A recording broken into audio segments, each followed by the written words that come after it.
தேசிய கீதம் இசைக்கப்படாததால் சட்டப்பேரவையில் உரையாற்ற ஆளுநர் மறுப்பு தெரிவித்திருக்கிறார். அது தொடர்பான காட்சிகளையும் செய்திகளையும் பார்த்து வருகிறோம். மேலும் விவரங்களை கொடுப்பதற்காக செய்தியாளர் பாரி கார்த்திக் இணைப்பில் இருக்கிறார். பேசலாம். பாரி கார்த்திக், விவரங்கள்.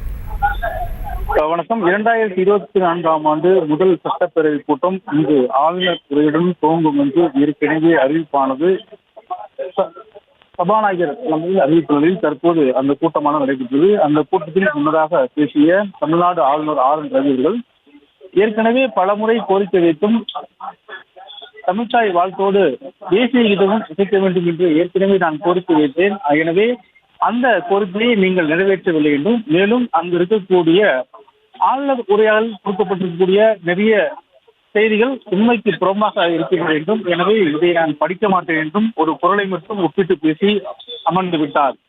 இந்நிலையில் அது தொடர்பாக அவருக்கு எதிராக ஒரு தீர்மானமானது நிறைவேற்றப்பட்டது. அந்த தீர்மானத்தின் அடிப்படையில் ஆளுநர் அவர்களின் தொடர்ச்சியாக அவருடைய கோரிக்கை நிறைவேற்றப்படும் என்று ஏற்கனவே நாங்கள் உறுதியளித்திருக்கிறோம். அதே போல தேசிய கீதம் பாடுவதற்கு முன்னாடியே இப்போது ஆளுநர் அங்கிருந்து புறப்பட்டு அனைவரையும் ஆட்சிக்கு ஏற்பட்டது.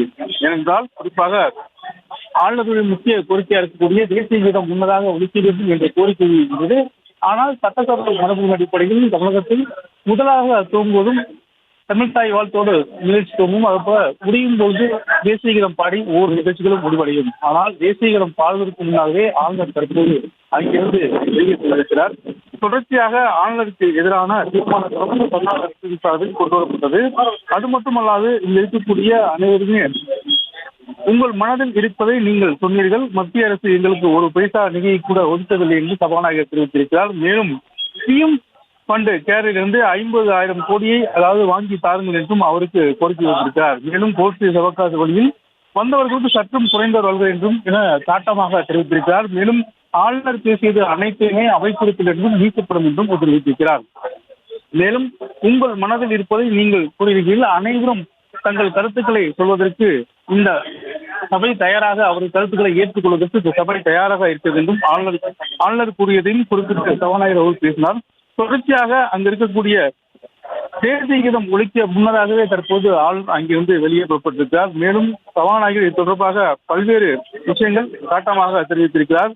உங்கள் மனதில் இருக்கிறதை நீங்கள் தாராளமாக சொல்லலாம், உங்களுக்கு அதுக்கான அடிப்படை உரிமை இருக்கிறது. மேலும் எல்லோருக்கும் ஒவ்வொரு கருத்து உள்ளது, அனைவரையும் மாண்போடு இந்த மன்றம் அணுகுகிறது என்றும், மேலும் தற்போது ஆளுநர்